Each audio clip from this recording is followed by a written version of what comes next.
Welcome back to another episode of Willis Talk. Here at 555 Court Street. Up on the third floor is where the district attorney's office, right across from the courthouse, has their office.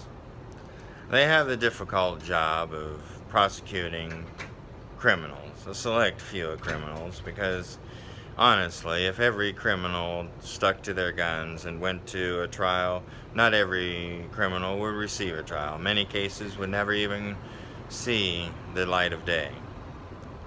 The percentages of cases that actually see the light of day is extremely low as it is. Unfortunately, with some avenues that criminals on the streets have exploited, the district attorney's office cannot tell too much the difference between which ones really are criminals and which ones are mentally criminals.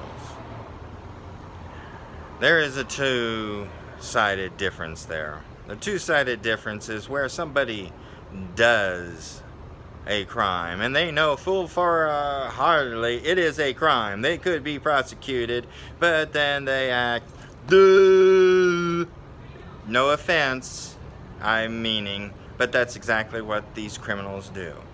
The district attorney's office has no other option but to send them to fitness to proceed. A pretty standard policy for a lot of homeless on the streets. But not all homeless on the streets are criminals.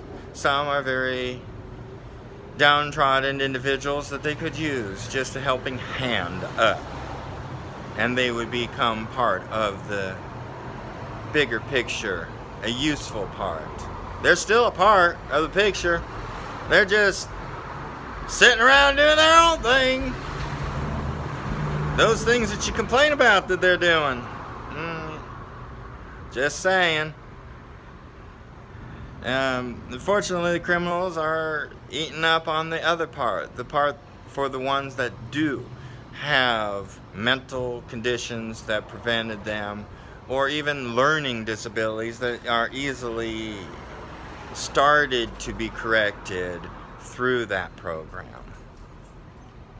And sometimes they find out that the information that such an individual had that went through one of those programs actually incriminated others.